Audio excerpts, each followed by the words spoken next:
Le temps d'une liberté, on discute du couple et de parentalité. Bonjour à toutes. Bonsoir à tous. Bonjour Marie. Bonsoir Mathieu. Bienvenue à vous dans ce nouvel épisode du temps d'une liberté. Aujourd'hui, on avait envie de vous parler de contrat de couple, de pacte, d'accords, de relations. Exceptionnellement, l'épisode d'aujourd'hui se fera en petit comité, notre invité ayant eu un empêchement de dernière minute. Mais on a quand même plein de trucs à vous raconter sur la thématique du jour. Donc vous avez bien compris, on va discuter autour du contrat, pacte, qui lie plusieurs individus.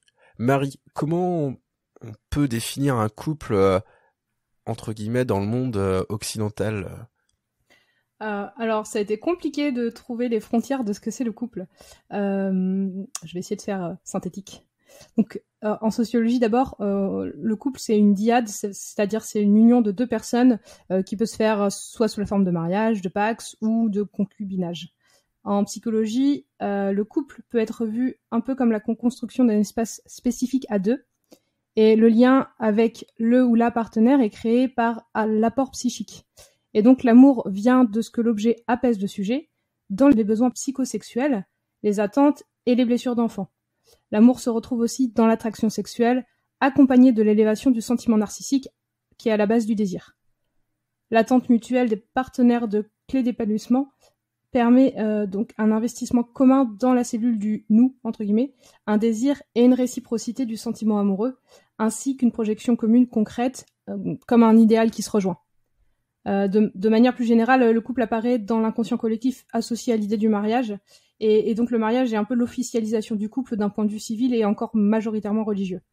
C'est aussi une projection fantasmée du schéma judéo-chrétien, qui est l'héritage donc de notre patrimoine historique et culturel, de la cellule familiale avec un projet de vie commun, comme par exemple l'achat d'un bien immobilier. On passe maintenant d'une définition institutionnelle traditionnelle du couple par le mariage à une définition quand même plus subjective du couple contemporain qui n'est justement plus forcément garantie par les institutions. Et donc les couples contemporains sont davantage mouvants et forcément plus complexes à construire, et la sexualité elle prend un rôle central dans la constitution comme dans l'entretien de la relation conjugale. Et c'est comme ça qu'on observe une convergence des attentes et exigences masculines et féminine, vers une continuité sexuelle qui, elle, est historiquement nouvelle. De nouvelles exigences apparaissent aussi côté communicationnel, donc on a moins de non-dits, moins de tabous et plus de transparence. Du côté intellectuel, identitaire, psychique, avec par exemple l'amour, la tendresse, la confortation narcissique, le soutien en cas de difficulté, et aussi un espèce temps de régression restauratrice qui fait du bien pour réparer les blessures psychiques précoces qu'on a eues quand on était enfant par exemple, et aussi l'épanouissement de chacun. Et donc, voilà, avec ça, on voit bien que c'est un peu difficile de donner une définition très claire et bien limitée du couple. C'est très vaste et très large. Ouais, c'est ce qui ressort. Hein. On a l'impression qu'on peut mettre plein de choses et en même temps que c'est vachement restreint aussi, lié à tout notre historique. Et d'ailleurs, par rapport à ça, du coup, Marie, là, t'as fait quelques recherches. Est-ce que tu peux nous dire un peu les évolutions notables, du coup, à travers les siècles, du couple, ou en tout cas de la relation intime, voire familiale, quoi.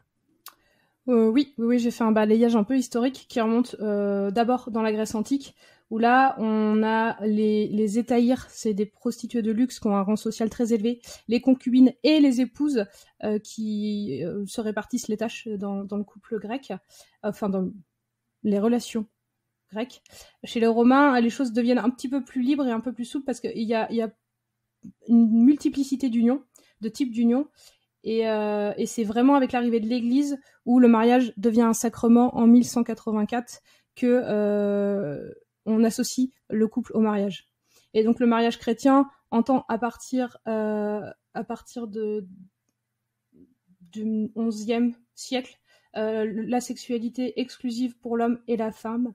Et donc on pose pas la question de l'amour ou du désir. Le mariage, à ce moment-là, c'est juste un contrat politique et financier avec des enjeux de procréation pour assurer la descendance, assure la transmission de patrimoine à travers les générations. Et alors au XVIIIe siècle, par contre, on voit apparaître l'idée d'un nouveau couple où là, la jouissance et le plaisir commencent à trouver une place, tout en cherchant quand même un contrôle des naissances, où par exemple l'Église condamne fermement l'interruption du coït. Ok, donc c'est Voilà. bien. Ok, le coït ne doit pas être interrompu pour que tout acte sexuel serve à la procréation.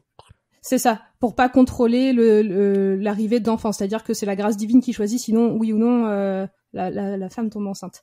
Et donc voilà, c'est pour pas s'attribuer ce pouvoir entre guillemets divin. Et en parallèle, toujours au XVIIIe siècle, on tolère des liaisons courtes avec différents partenaires, où en fait là, ça favorise l'institution parce que si on peut librement aller voir ailleurs, même si du coup les liaisons féminines doivent vraiment être très très discrètes, ça rend l'union politique de base plus facile à supporter au quotidien avec quelqu'un qu'on ne connaît pas ou qu'on n'aime pas, et y a pas, comme il n'y a pas d'engagement sur la durée avec les partenaires extra-conjugaux, il n'y a pas de risque pour le couple premier, entre guillemets. Les libertins et les homosexuels, eux, ne connaissent plus le modèle de couple, qui est réservé donc au couple conjugal qui domine à cette époque.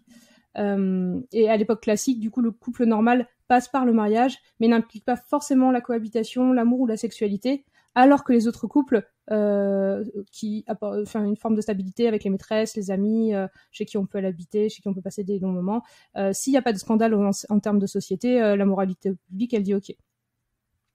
Par contre, il y a une première rupture qui se fait après la Révolution française, où là, il y a un refus du couple et du mariage ça commence à s'affirmer, et une volonté de modèle alternatif. On a vu, avec séparation de l'Église et de l'État, on a vu la crainte du jugement ecclésiastique dans la notion du couple. Et donc, ça amorce les prémices d'une réflexion nouvelle sur les fondements du couple, et le mariage va plus être la seule forme légitime pour associer à l'idée du couple. Et la deuxième rupture, elle va arriver au XIXe siècle, avec à la fois deux choses. Le romantisme, le mouvement romantique, qui remet l'amour au centre de tous les rêves fantasmés, avec l'idée de fusion avec l'être aimé, l'amour éternel, l'âme sœur, le rêve du bonheur. Et donc ça, c'est une première composante qui va amener des changements au sein du couple et de ce qu'on en fait. Et la deuxième, c'est l'ère industrielle et l'exode rural qui change la donne en termes de rencontres pour les jeunes adultes ou les adolescents qui doivent du coup sortir de leur village, et pour rencontrer d'autres gens, ils vont aller comme des endroits comme des balles populaires, des agences matrimoniales, des petites annonces, et donc le concubinage va prendre une place plus importante, alors que jusque-là c'était pas difficilement toléré. Et donc le mariage dépasse les exigences de procréation et de transmission familiale. On commence à trouver l'idée d'un soutien mutuel dans des conditions de vie difficiles, et ça c'est un des piliers du couple qu'on retrouve encore aujourd'hui. La révolution industrielle, elle induit aussi la rupture entre le lieu de résidence et le lieu de travail, et la vie commune change. On a un nouveau partage des tâches, on se recentre plus sur le couple et les enfants, la cellule familiale. Et en parallèle, la progression de la contraception ou l'obligation de procréer est moins pressante, et donc le couple devient une entité autonome qui se libère peu à peu. Enfin, oui, t'avais une question, Mathieu ou... Non, vas-y, continue. Ok. Promis, on arrive bientôt à la fin. Dans les années 60, 1960, donc, on retrouve donc les idées de couple indépendant, mais tellement indépendant que parfois il y a une perte de sens. C'est-à-dire que le couple passionnel, par exemple, va se fonder sur l'attirance physique, et la différence, elle est vécue pleinement. Et après, il y a aussi des couples un peu plus complices avec un équilibre et de spécificité et de ressemblance. Et le couple fusionnel, où là, on est vraiment dans la recherche de l'identique, l'infusion avec l'autre. C'est pas deux, et le couple, c'est les deux se fondent en un. Et donc, on a une autre révolution du couple qui apparaît après la Seconde Guerre mondiale, où là, on a un resserrement sur le couple, et aussi on commence à avoir une banalisation des relations sexuelles. Même si, bon, le modèle matrimonial qui reste dominant, c'est juste que là, on commence à avoir plus de mariages d'amour que de mariages de raison.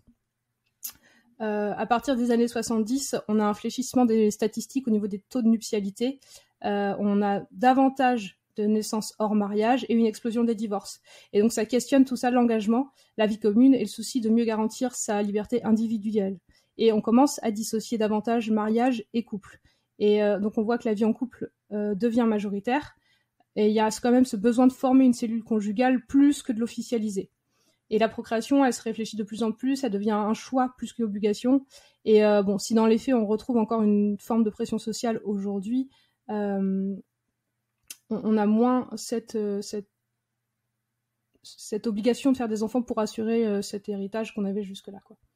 La revendication d'égalité des sexes aussi met fin en tout cas dans un schéma idéal, à une répartition cloisonnée et spécifique des tâches, même si dans les faits on voit que là encore il y a du chemin à parcourir. Et on va davantage vers une responsabilité commune de la vie de couple. Le besoin d'une vie sentimentale épanouie et exclusive, y compris dans la sexualité, est présent malgré l'émergence de nouvelles formes de couple et le succès du libertinage. Et en fait, cet besoin d'exclusivité toujours présent, il est à tel point que l'infidélité remet presque systématiquement en cause le pacte conjugal. Et enfin, le statut social donné au couple par l'institution du mariage est répandu aux autres formes de couple, et c'est un mode de vie qui s'individualise au sein du couple, avec l'autonomie conservée pour chacun des individus. Mais le mariage, lui, il garde encore aujourd'hui une certaine idée de quête d'honorabilité, comme une identité commune dans la preuve d'amour donnée à la personne dont on partage la vie, et une expression du bonheur, une confiance dans le futur, un engagement religieux, et du coup, encore pour une grande partie des mariages actuels, la dimension du sacrement. Ouais, donc là, on reste encore sur potentiel. Ouais. Ce que tu ressors, c'est que il y a encore beaucoup de mariages religieux. Je serais curieux de connaître le pourcentage, en fait, le ratio d'union, de pactes et du coup de mariage religieux. Parce que, alors, c'est peut-être le fait de vivre un peu dans une bulle, hein, mais nous, on les compte plutôt sur les doigts de la main, du coup, les mariages religieux, contrairement aux pactes qui se font à la volée, ouais, je pense un peu plus dans une organisation, on va dire, administrative de la vie de couple, quoi. Oui, mais finalement, c'est quand même relativement récent ces possibilités de... Enfin, tu vois, le Pax, c'est pas si vieux que ça, en fait, comme possibilité de... Pax, on est en 1999, quoi. Ah ouais. Ouais, tu vois, ça fait 20 ans, un peu plus de 20 ans, c'est encore très récent, c'est normal que du coup, on a encore beaucoup de... En tout cas dans les stats, où les stats sont pas assez précises, c'est ça, pour où les stats sont pas assez récentes en fait, surtout. Hein, on est encore dans des générations où on est dans un entre-deux, je pense. Et donc du coup, à l'intérieur, alors c'est vrai que on est quand même vachement hétéronormé là pour l'instant. Vous inquiétez pas, on va vraiment ouvrir après. Mais c'est vrai que dans les recherches et dans la documentation qu'on trouve, on est vraiment dans l'exclusivité et l'hétéronormativité de manière générale. Donc, on va continuer. On a encore une petite question autour des recherches que Marie a faites. Et puis après, on va passer aux échanges et vous allez voir, ça va s'ouvrir. Du coup, Marie, quels sont les différents types de relations ou de couples que toi t'as pu identifier dans la bibliographie? Alors, il y a une étude qui a été faite en Suisse auprès de 3000 couples en 2003 par Jean Keller, Hall, Eric Widmer et René Lévy, qui du coup à partir de différentes questions, on définit 5 styles de conjugalité différentes, toujours en dualité du coup, parce que dans les pourcentages, c'est ce qui ressort majoritairement comme style de couple. Donc on a le couple baston, où on a une autonomie faible, c'est-à-dire qu'il y a un besoin de fusion très important. Le rapport à l'extérieur est surtout géré par l'homme, qui joue un peu un rôle d'ambassadeur, alors que la femme, elle est plutôt maîtresse du foyer. Les objectifs de couple pour la femme sont plutôt des finalités internes au foyer, alors que l'homme va avoir des objectifs plutôt externes. Ensuite, il y a le couple cocon, où là, on a un besoin aussi très très important de fusion, mais avec des activités communes et des similitudes dans les goûts. Et là, on a un couple qui est donc plus casanier, parce que l'homme est moins ouvert sur l'extérieur. Et les objectifs de couple sont internes et en lien avec les rapports entre les partenaires qui sont, eux, moins hiérarchisés. Et donc, on a plus de partage de tendresse, de confort et de détente, des moments communs. Tout ça, c'est très important pour le couple cocon.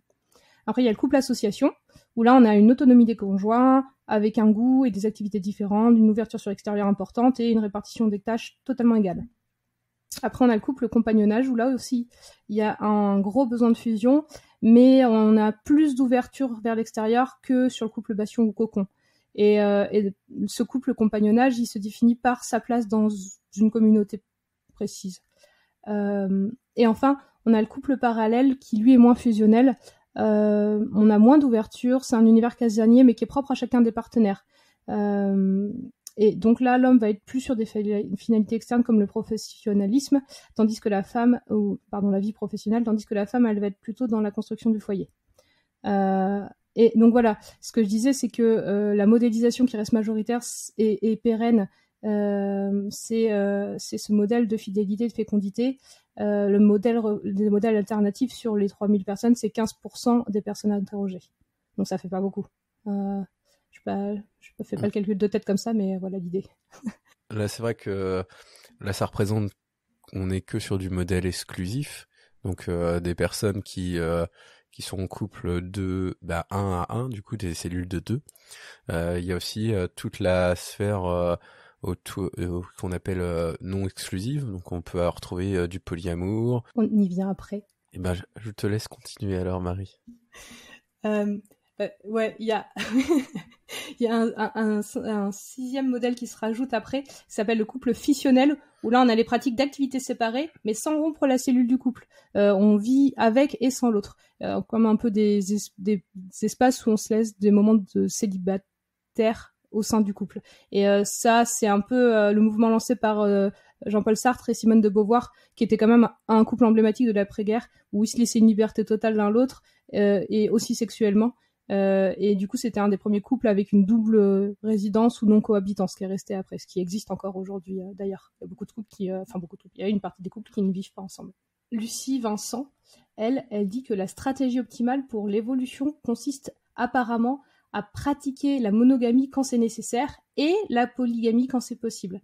Et donc, on voit que le 21e siècle se dirige vers un couple plus ouvert, avec au choix une polygamie simple, successive, avec plusieurs histoires, séquentielle, qui permet de prendre un ou une partenaire supplémentaire avec l'accord du ou de la conjointe, le trouble, le polyamour, où là on ne retrouve pas de volonté de mensonge, puisqu'on a la possibilité de vivre d'autres histoires connues et acceptées, et les règles sont à définir du coup avec les partenaires. Et donc on arrive sur l'idée des relations ouvertes, où on peut parler de non-monogamie éthique. C'est un terme générique qui recouvre les différents types de structures relationnelles. Et la notion d'éthique, là, elle vient chercher l'idée du respect des frontières de chacun, chacune, ainsi que la liberté sexuelle et émotionnelle des personnes qui sont impliquées dans la relation. Et enfin, pour arriver sur l'idée du contrat ou de l'accord de couple, l'idée, c'est d'aller formuler des accords que chaque partenaire va s'engager à respecter, et c'est pas forcément à l'écrit, hein. Et l'idée, c'est de communiquer surtout sur plein de situations possibles, même celles qu'on n'a pas encore vécues, pour dire est-ce que j'accepterais ça, est-ce que toi t'accepterais ça, comment on le vivrait, etc. Et plutôt que d'attendre que ça arrive et de subir en fait ces situations, l'idée c'est d'anticiper autant que possible, parce qu'on peut pas tout anticiper non plus, et garder en tête que c'est pas un contrat qui est fixe et que ça va être mouvant, là, cette relation. Et donc, le consentement, c'est la base de tout.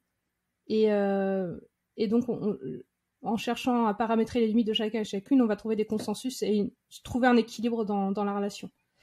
Et au final, moi, c'est pas le questionnement, mais la réflexion principale que je me fais, c'est que, parce qu'on dit beaucoup, on entend beaucoup comme crainte sur le couple ouvert que il y ait plus de risques que ça ne marche pas, parce que l'autre partenaire trouve quelqu'un d'autre avec qui elle s'en va et le couple se termine. Et au final, la notion de risque, pour moi, elle est la même dans n'importe quelle forme de couple, parce que l'amour, c'est jamais garanti. C'était ma petite réflexion finale. Merci, de cette introduction Marie, qui a duré 20 minutes. Pour cette petite introduction. Alors, c'est vrai que du coup, pourquoi parler de contrat de couple? C'est vrai que nous, c'est une thématique qui est ressortie. Pour autant, voilà, on était plutôt dans des relations exclusives au moment où on a posé ce constat. Mais on sentait que il y avait beaucoup de choses non dites. Il y avait des contrats qui étaient liés, qui étaient constitués uniquement de non-dits et de vérités communes.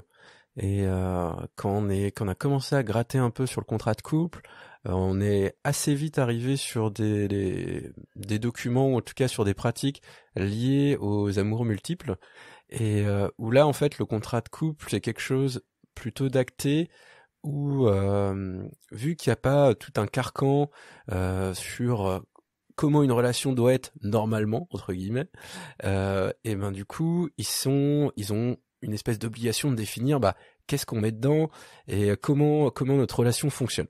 Oui, c'est ça. J'allais dire, en fait, dans l'idée du couple comme dualité monogame et, et non exclusive, pardon, il y a cet implicite qui est là où on sait comment cette relation fonctionne et du coup, le contrat, il n'est pas clairement défini. Alors que du coup, dans une relation où on s'ouvre, un couple où on s'ouvre à d'autres choses, comme justement on va aller chercher, il faut interroger les limites de chacun et on se questionne forcément davantage sur qu'est-ce qu'on fait, comment on définit notre relation et c'est quoi les bases, c'est quoi les limites, c'est quoi ce qu'on peut faire, ce qu'on peut pas faire. Mais parce que les règles, elles sont pas posées. Alors que on a tellement cet héritage, justement, historique, culturel du couple duel que la question se pose moins, alors qu'au final, elle devrait, je pense, se poser tout autant. Ouais, complètement. Et puis c'est vrai on a l'impression que le contrat entre guillemets de couple, le pacte de couple, comme on peut, il est déjà tout préparé entre guillemets avec le mariage ou avec ou le carcan culturel entre guillemets. Mais il y a plein de choses d'autres qu'on peut mettre aussi à l'intérieur de cet élément, la pacte de couple. C'est pas seulement lié à la sexualité, à la séduction, mais ça peut être lié aussi à la gestion de l'argent.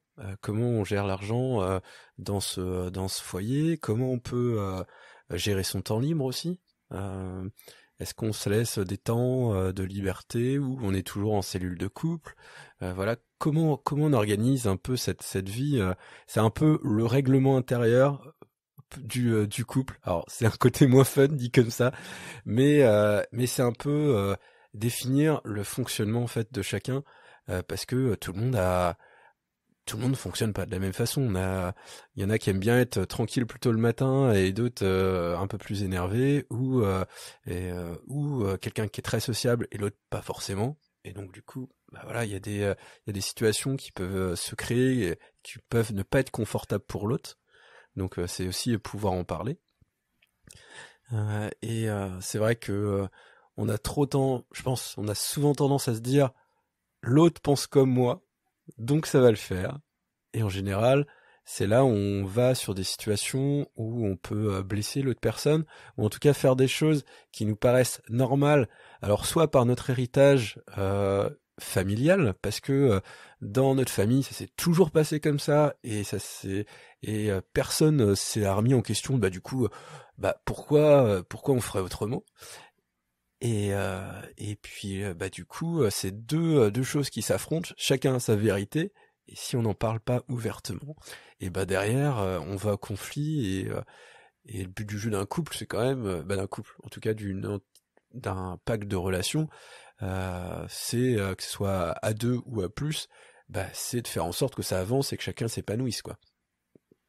Oui, oui, je suis totalement d'accord que je crois que c'était dans le premier épisode sur les besoins où on disait que le couple c'était 3 personnes, chacun des individus du couple et le couple. Dans le cas du coup d'un couple duel, mais il n'empêche que c'est aussi nécessaire de poser cet accord ensemble et qu'on en revient toujours à la communication à chaque épisode en fait. Mais qu'effectivement pouvoir communiquer sur ça et se dire que ça, et en fait je pense que c'est très important aussi de se dire que les choses elles sont pas fixes, c'est-à-dire que on peut avoir des projets, des règles qu'on se définit, je sais pas, les premiers mois ou les premières années où on vit ensemble, et puis je sais pas, une union, un mariage, un pax ou des enfants plus tard, et forcément les choses elles ont changé, et donc c'est important de pouvoir réinterroger régulièrement ce contrat, cet accord de couple, pour dire bon où on en est par rapport à ce qu'on avait dit au début, qu'est-ce qui a changé, qu'est-ce que chacun a besoin, de quoi le couple a besoin aussi, pour justement garder cet équilibre qu'on a trouvé au début. Ouais, complètement. Et puis voilà, l'interroger régulièrement semble aussi une clé de réussite, de pouvoir en tout cas le faire de manière régulière et qu'il soit remis en cause aussi. Tout n'est pas vérité et ce n'est pas vérité tout le temps, hein. Et concrètement, quand il y a l'arrivée des enfants, il y a plein de choses qui se remettent en question, que ça soit autant sur les sujets liées à la sexualité, liées au corps, liées au temps libre, le sommeil, tout ça, et pouvoir en discuter clairement et trouver un fonctionnement qui soit un peu, j'ai envie de dire, le fait aussi de l'ancrer, de le marquer, alors le marquer, soit dans le papier, mais en tout cas d'en discuter, c'est aussi de l'ancrer et que ça soit pas quelque chose qui soit un peu un truc volé entre guillemets sur moi je vais prendre un week-end avec mes copains et puis toi t'en auras pas quoi. C'est aussi une équité le fait de pouvoir en discuter et dire bah voilà on s'autorise une fois par trimestre un week-end solo on fait ce qu'on veut entre guillemets respectant l'accord de notre contrat mais qu'on fait on fait ce qu'on veut entre guillemets sur le fait de et bah oui c'est acté que on peut prendre ce temps-là, en tout cas. Oui, oui, et même la sexualité dans le couple, tu vois, tu la vis pas pareil à 20 ans, à 30 ou à 50, et du coup, que ce soit sur la même relation ou sur une autre relation qui démarre, enfin, et forcément, pour cet exemple-là, les choses, elles peuvent se reposer aussi et réfléchir, et c'est pour ça que je trouvais intéressant l'idée de se dire que, au final, la dualité des couples, elle pouvait être nécessaire, elle pouvait arriver, mais que c'est pas j'allais dire une fatalité, que c'est une possibilité, en tout cas, d'ouvrir les choses tout en continuant d'aimer la personne avec qui on est. Et c'est pas parce qu'on ouvre que l'amour est plus là ou que l'amour a changé. En fait, c'est la vie et les besoins dans le couple qui changent. Et du coup, de se dire que c'est interrogé, qu'on peut avoir des passages comme ça et d'autres où c'est le besoin d'exclusivité qui revient. Et l'important, c'est vraiment d'en discuter, de voir comment l'autre est prêt ou prête à accepter ses besoins à lui ou elle aussi. Complètement. Et là-dessus, on peut vous recommander un livre qu'on a bien aimé tous les deux par rapport à la relation multiple plutôt, qui est un livre autour du polyamour. D'Elsa Hébert, de Cookie Calcaire et de Christina Rodriguez, où ils répondent à 50 questions liées du coup aux couples multiples qui étaient leur situation à eux et des questions qu'ils ont eu à rencontrer dans leur vie. C'est assez sympa parce que du coup il y a une partie texte, une partie illustrée par Cookie Calcaire et vous avez passé un bon moment entre guillemets. Il y a des situations bien marrantes qu'ils ont mis en évidence. Pour enchaîner, moi je vous propose d'écouter du coup un témoignage. Avec M, ma relation principale, on s'est rencontrés alors que nous étions dans un moment de notre vie où nous souhaitions rester célibataires. On avait alors chacun des envies d'indépendance, d'amour libre, de contact avec quelques personnes. Je voyais alors quelques amis avec qui on faisait parfois un peu de câlins, parfois plus, et M le faisait aussi de son côté. Nous nous sentions alors complets, suffisants à nous-mêmes et épanouis. Nous nous sommes rencontrés, on s'est tourné autour quelques temps, quelques jeux de séduction, on se croisait et on s'est rapprochés. À l'époque, on voyait chacun plusieurs personnes et c'était bon pour nous deux, on en parlait et ça se passait bien. On a commencé à se voir régulièrement, on s'attirait, on se plaisait, et l'énergie qu'on se donnait commençait à prendre le pas sur nos autres relations. C'est à ce moment-là que, pas par principe, mais plutôt de manière fluide, on s'est retrouvés dans une relation exclusive, parce qu'on le sentait comme ça. Au bout d'un an, et donc d'expérience, de réflexion et de questionnement, j'ai ressenti une envie profonde d'amour, comme une source en moi qui avait envie de donner, au-delà de l'espace de mon couple. J'en ai alors discuté avec M, et c'était de longues heures d'échange, parfois difficiles, pour lui transmettre avec des mots justes ce que je ressentais. J'ai dû trouver de nouvelles manières de verbaliser, car c'était une situation toute nouvelle pour moi, et j'ai beau avoir lu des livres sur le sujet, quand le moment est venu de m'exprimer, je n'avais pas les mots justes. M ne souhaitait pas expérimenter la non-exclusivité de son côté, elle se sentait bien, comme ça. Suite à des discussions, il en est ressorti une crainte principale de sa part, celle d'être mise à l'écart, devoir modifier l'attention, le temps passé ensemble, en bref, l'amour. Je l'ai donc rassuré et, pour aller au-delà des mots, nous avons convenu au fur et à mesure de mes premières expériences de relations non exclusives de certaines limites, d'un cadre dans lequel je pouvais évoluer et elle aussi. Au début, c'était de ne pas recevoir chez nous, parce qu'on habite ensemble, et de ne pas dormir avec mes autres relations, car M y voyait un sens symbolique. J'ai respecté ça. Au fur et à mesure des mois, j'ai développé certaines relations qui sont devenues amoureuses. J'ai commencé à m'épanouir dedans. Et les limites sont devenues plus difficiles à tenir car certaines soirées avec mes relations se faisaient longues, de grandes discussions où on refaisait le monde, c'était passionnant et je dodelinais de la tête prêt à tomber de sommeil, mais il fallait que je rentre. Donc je filais à travers la ville sur mon vélo un peu endormi pour rejoindre le lit commun. Maintenant, ça fait 2 ans que l'on expérimente ensemble, j'ai affiné mes sens, mes émotions, mon orientation sexuelle, mon rapport à mon genre, et M me dit toujours qu'elle me fait confiance. Pourtant, j'ai déjà rompu certaines de nos règles. On en a parlé, c'était pas simple, mais parfois la vie est ce qu'elle est et les émotions et les sentiments prennent le pas sur le rationnel. C'est mon choix, je l'assume. Et elle me soutient lorsque je suis peiné de ne pas arriver à trouver les mots pour définir les choses. Elle a beaucoup progressé, elle verbalise beaucoup plus qu'au début de notre relation.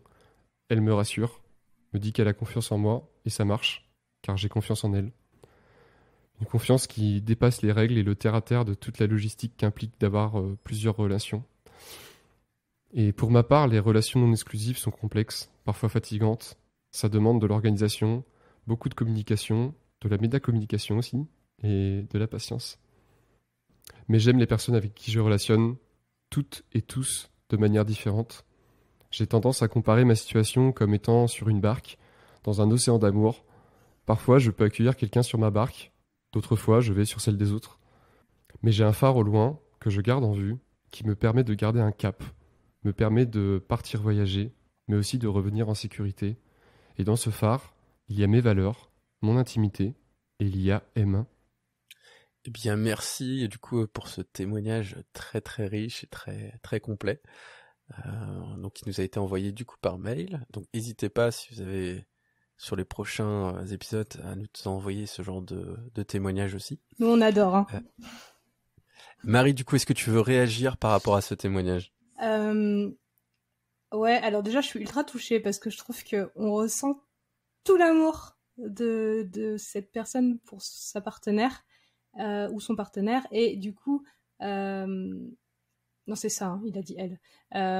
Et on voit en fait cette communication et cette confiance mutuelle l'un dans l'autre et ce soutien aussi qui fonde la relation où il y a vraiment cette dualité qui existe, mais du coup qui n'empêche pas le fait d'accueillir ce qui se passe autour. Et bon, je trouve ça très beau. Je suis très touchée par ça. Je sais pas si toi t'as des choses qui te... Ce que je trouve intéressant, c'est qu'il nous, à travers son témoignage, voilà, il nous fait part de la complexité en fait.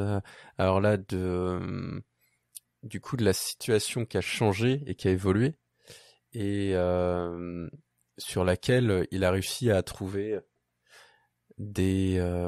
voilà, à ressentir, à pouvoir le verbaliser, à pouvoir l'exprimer, le verbaliser du coup à sa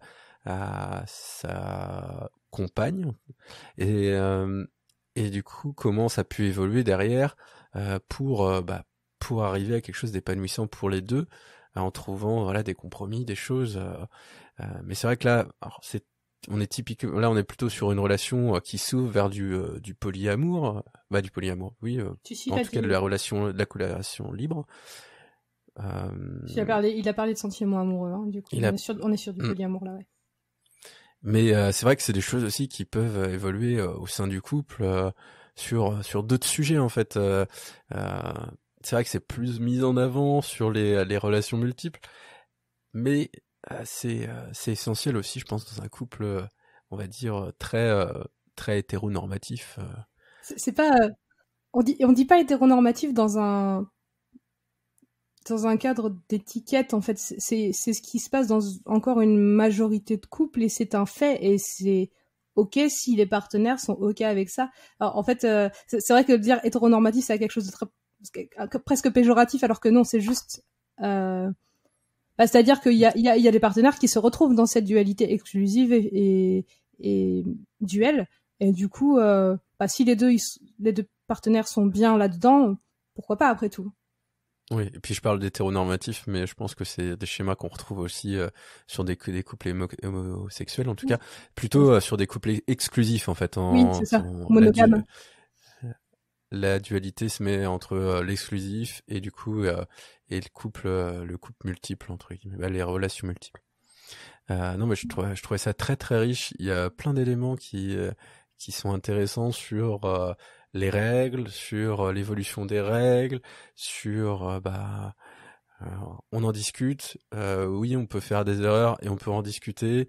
Et si il y a une compréhension mutuelle, et ben du coup on peut continuer à avancer. Et cette notion là, cette image du phare, moi je la trouve très très jolie sur le côté. Oui, en fait, ce ce qui l'importe le plus, j'ai l'impression, en tout cas avec ce phare, c'est de garder ce contact avec la lumière et du coup avec sa compagne, et qu'il y a d'autres éléments qui voguent autour, mais il voit toujours cette petite lumière qui est là C'est et son qui est port présente. d'attache. C'est ce qu'il fait. C'est ça. En fait, je pense que quelque part, ça a permis de mieux revenir, de mieux se retrouver, peut-être aussi cette notion de phare et de naviguer, de revenir à terre, tu vois. Enfin, dans cette métaphore, il y a cette idée-là. Et j'ai entendu déjà plusieurs couples ouverts autour de moi dire, effectivement, ça permet aussi de mieux se retrouver avec la personne avec qui on vit en relation principale. Complètement, complètement, complètement. Je suis je suis super d'accord avec toi là-dessus. Et encore, ça me fait repenser à un autre épisode qu'on avait déjà fait sur, voilà, on revient aux émotions, l'identification de ses émotions, de son ressenti, euh, de sortir un peu du carcan, en tout cas quand on est un homme cis qui a grandi un peu dans le carcan de la virilité, c'est de pouvoir sortir de ça, pouvoir identifier ses émotions et pouvoir derrière pouvoir les exprimer, en tout cas les verbaliser vers l'autre, quoi. Et les peurs, les craintes, les tensions alors c'est pas que des émotions, ce que j'ai cité bien sûr, mais c'est des états émotionnels qui peuvent qui sont sains et qui peuvent être mais qu'il faut verbaliser pour qu'il y ait une compréhension interne dans un couple. Et de manière et je suis d'accord avec toi et ça permet aussi à l'autre partenaire de se dire qu'il est en espace sécurisé pour pouvoir exprimer ses émotions et que l'autre va être en capacité de les accueillir. Et en parlant de ça, dans le livre de Polyamour et d'eau fraîche là de Cookie, il y a cette idée de jalousie qui revient sur 2-3 pages où ils expliquent que oui, la jalousie existe, oui, c'est un sentiment normal et c'est pas parce qu'on est en relation ouverte que ça veut dire qu'on est immunisé à la jalousie. On en ressent tous de manière plus ou moins forte et ça correspond souvent à des blessures plus ou moins fortes ou des peurs, et du coup on peut les travailler sur soi, trouver des moyens de se rassurer, soit par ses partenaires, soit par des amis, soit par des compliments, soit même des moments de détente. Enfin voilà, il y a plein de possibilités d'aller de se rassurer. Et du coup cette façon de se dire que j'ai entendu plusieurs fois c'est revenu, je lui fais confiance, elle me fait confiance, ça fait partie, je pense, des choses qui permettent de travailler dessus. Et en lien avec la jalousie, il y a la compersion qui est donc la capacité, c'est l'inverse en fait de la jalousie, c'est la capacité de se réjouir du bonheur de son ou sa partenaire, même si ce n'est pas avec soi, si c'est avec quelqu'un d'autre, quelqu'une d'autre. Et du coup voilà, ça c'est des choses qu'on peut, il faut, en fait je pense enfin je sais pas toi Mathieu, mais moi ça fait je pense que ça fait bien 2 ans que je réfléchis davantage à tout ça, en tout cas que je me pose des questions, que je lis, que j'écoute, que je regarde des vidéos, enfin voilà, que je discute avec des gens autour de moi de toutes ces questions-là, et ça arrive de plus en plus souvent. Je pense que c'est une tendance, en tout cas, qui, dans nos générations, peut-être commence à s'ouvrir davantage, et que les codes sont en train de changer là maintenant, mais que du coup c'est peut-être pour ça qu'on le retrouve pas encore dans des recherches, parce que c'est en train d'arriver là. Oui, il y a il y a une interrogation sur, je pense, le couple d'une manière globale, et puis tout ce qu'on y met dedans. C'est vrai que sur la compersion, c'est une notion qui est assez récente aussi, hein. Ça fait peu de temps qu'on en entend parler. Et c'est vraiment, oui, c'est un état émotionnel sur lequel on ressent du bonheur pour qu'une personne relationne avec quelqu'un d'autre. En fait, ça vient aussi un peu contrer le côté propriété. C'est vrai que dans une relation exclusive, il y a une espèce de comment de contrat, de contrat, non, mais de notion sous-jacente qui est liée, on est en couple, l'autre m'appartient. Et du coup, bah derrière, c'est vrai que c'est rien que le fait d'imaginer que la personne nous appartient, ça peut provoquer plein de choses. Et rien que le fait de se dire, bah, elle nous appartient aussi, c'est quelle attention on a à l'autre pour faire en sorte que le couple dure aussi, quoi. C'est parce que si ça nous appartient, bah voilà, pourquoi on y ferait attention entre guillemets. C'est pas un objet en fait. Oui. Donc il y a pas une notion de propriété et donc la relation, elle s'entretient. Ah bah bien sûr. Oui, c'est jamais acquis en fait. Et c'est ce qu'à mon avis, principalement le mariage peut faire en tout cas. Je dis pas que c'est une généralité, mais en tout cas c'est une des conséquences possibles du mariage, c'est de prendre la relation amoureuse comme acquise, puisque le sacrement est là, l'engagement à la fidélité pour l'éternité est là, et du coup, jusqu'à ce que la mort nous sépare, et du coup, on... Ouais, alors ça, c'est oui, valable uniquement, dans le mariage religieux, du côté religieux. Oui, mais c'est encore beaucoup de mariages, en fait, même si il y a, en tout cas, dans une espèce de tradition culturelle plus que peut-être d'engagement religieux, mais c'est encore beaucoup de mariages qui sont religieux. Mais même tu vois la notion de fidélité qui est quand même présente dans les textes de loi à la mairie, cette exigence de fidélité, en fait, elle engendre ce sentiment, ce que tu disais, d'appartenance l'un à l'autre. Et donc on ne s'offre plus l'espace de se dire l'autre est une personne qui ne m'appartient pas cette notion de propriété de l'autre, ça objective, et du coup ça perd un peu de son, je sais pas, j'allais dire son humanité, non pas forcément, mais ça favorise pas en tout cas l'écoute, le vivre ensemble, la communication autour de tous ces sujets-là. Il y a un genre de tabou encore beaucoup sur tout ça. Et puis voilà, quand tout ce qui est mariage, Pax et tout ça, en fait, on fige à un instant T une relation, et on lui offre pas forcément la possibilité d'évoluer, en tout cas d'un point de vue contractuel, si on se base uniquement sur le contrat administratif. Oui, c'est quoi. Ça. Et c'est là, et je pense que c'est là où l'évolution, ce que tu parlais tout à l'heure, en fait l'évolution sociétale qui est en train d'avoir lieu, c'est cette espèce de dissociation entre le contrat administratif et le contrat pacte de relation entre deux ou plusieurs, en tout cas, individus. Donc c'est vrai que c'est vraiment c'est quelque chose qui est en train d'arriver et qui peut faire en sorte que les choses évoluent aussi de plus en plus. Je pense que la remise en question, l'arrivée en fait des questions sociétales aussi sur l'union de personnes de même sexe, je pense que voilà, c'est des choses qui bousculent un petit peu qui ont bousculé la société il y a quelques années et qui font avancer aussi la société sur les réflexions de couple et qu'est-ce qu'on y met derrière, et c'est quoi un couple heureux. Est-ce que c'est un couple uniquement marié entre guillemets et qui va jusqu'à la mort, ou est-ce que c'est des gens qui sont épanouis même si c'est pendant juste un temps donné et que ça s'arrête parce que les gens n'y trouvent plus leur compte, et qu'est-ce qu'un couple réussi entre guillemets, quoi. Et je pense que ça résulte aussi d'une forme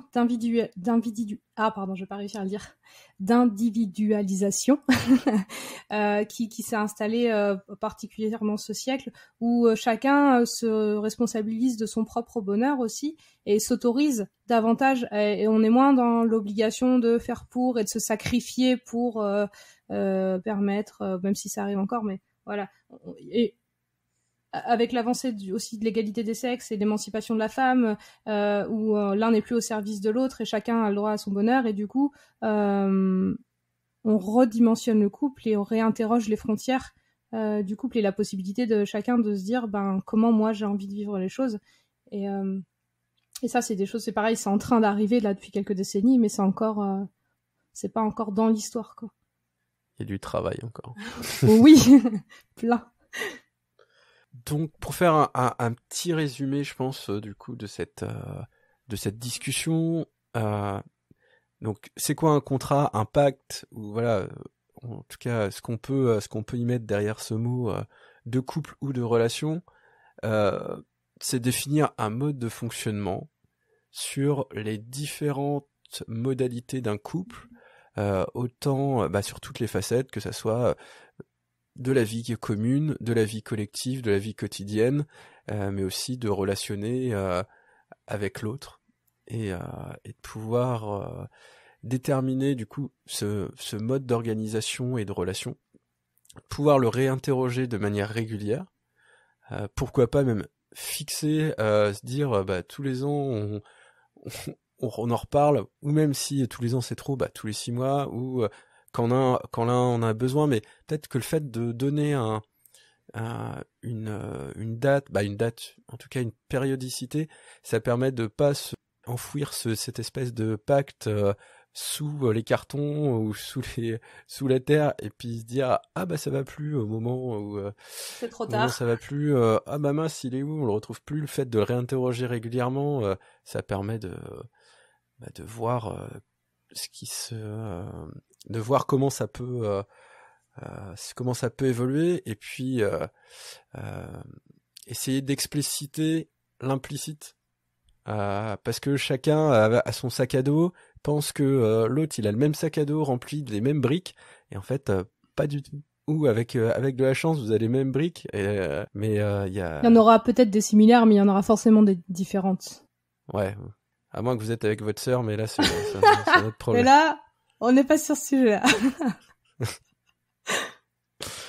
Donc voilà, définir les modalités, la temporalité, et puis dire quand ça va pas, si ça va pas en fait, et de manière non agressive en fait aussi, et pouvoir exprimer son ressenti, son mal-être, sans accuser l'autre, mais c'est la situation en général. C'est en général c'est la situation qui est pas agréable, et c'est pas la personne.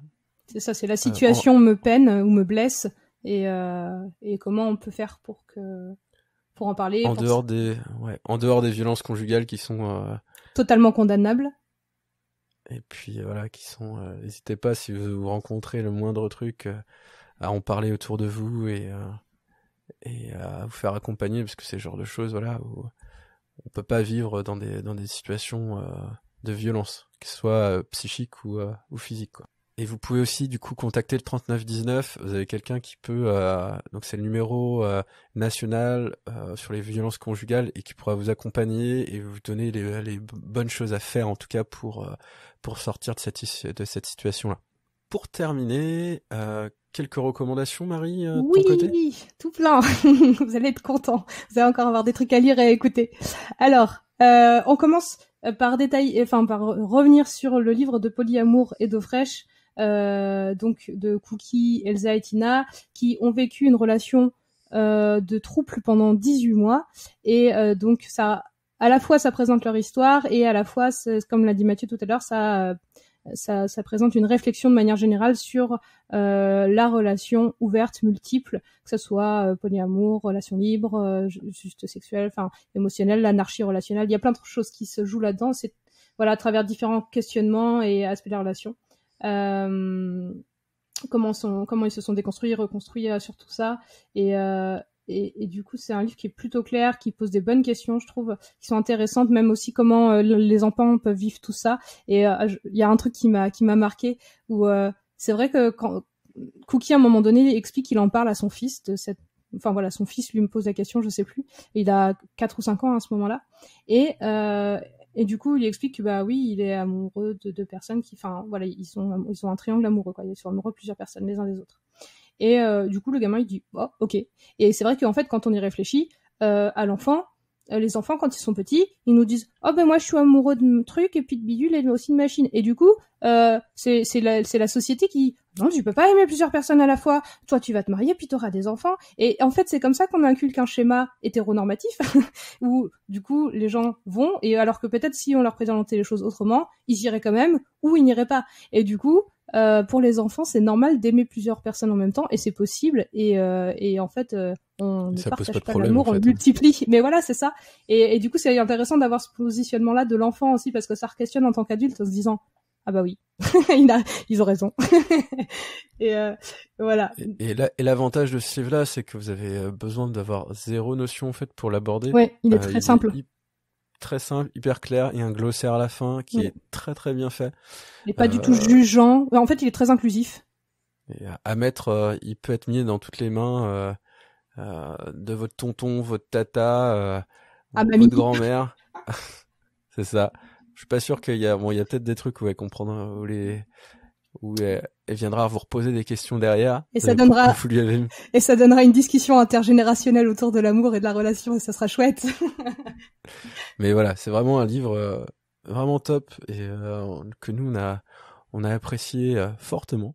Ensuite, on avait des podcasts aussi. Je vais parler d'Amour Pluriel, qui est un podcast que j'ai pas mal écouté aussi, qui aborde du coup les relations plurielles, avec plein de témoignages assez ouverts, avec vraiment plein de types de relations, de configurations différentes, et ça s'écoute très bien et c'est assez ouvert. Alors là, c'est des fois vous allez avoir besoin peut-être d'aller chercher quelques mots parce que c'est un voilà. Lisez peut-être le bouquin de Cookie Calcaire avant. Vous avez le glossaire. Et vous avez le glossaire, et après vous aurez tous les mots qui sont derrière, mais ça s'écoute très bien et c'est disponible sur toutes les plateformes, donc assez facile à du coup à retrouver. Après, il y a le podcast Libre, qui est un podcast fait par Marion Séclin et qui s'associe aussi avec Tinder. Et en fait, le podcast questionne la liberté dans les relations amoureuses à travers différents épisodes. Donc, le dernier podcast, c'est Shalala Love. Et là, c'est un podcast qui donne la parole aux amoureux et aux amoureuses et qui interroge notamment leur envie de vie à deux, la notion d'engagement dans la relation et aussi à travers le mariage. Et pour terminer, il y a une webconférence sur l'engagement amoureux entre les libertés individuelles et le contrôle de l'État. Et du coup là, cette conférence, elle met en opposition le rapport amoureux de la sphère privée et l'institutionnalisation du contrat par l'État. Et donc ça, c'est présenté par Safo Marekovic, une avocate au barreau de Paris en droit de la famille. Et on peut retrouver la conférence sur France Culture. Et on se retrouve le mois prochain pour parler du consentement avec Sexopsycho. Comme pour cet épisode, n'hésite pas à nous envoyer ou à nous partager du coup tes témoignages, tes questionnements autour de la question, soit via notre boîte privée Insta, Facebook ou par mail à letempsduneliberté@gmail.com. On sera très heureux de vous lire et de pouvoir partager ça lors du prochain épisode. Petite nouveauté sur Spotify, ceux qui nous écoutent sur Spotify, vous pouvez maintenant nous mettre des étoiles. Et ça nous permet du coup d'avoir un référencement qui soit de meilleure qualité. Donc n'hésitez pas sur Apple Podcasts et sur Spotify. Nous mettre plein d'étoiles. Et puis à partager du coup notre compte aussi si ça vous a plu. Ouais, on a super hâte de vous retrouver le mois prochain. Et en attendant, n'hésitez pas à partager le podcast sur Insta, bien sûr, mais aussi sur Facebook, pourquoi pas par mail, dans vos boîtes aux lettres, par pigeon voyageur, à dos de cheval, à dos d'âne, ou en dromadaire, pourquoi pas.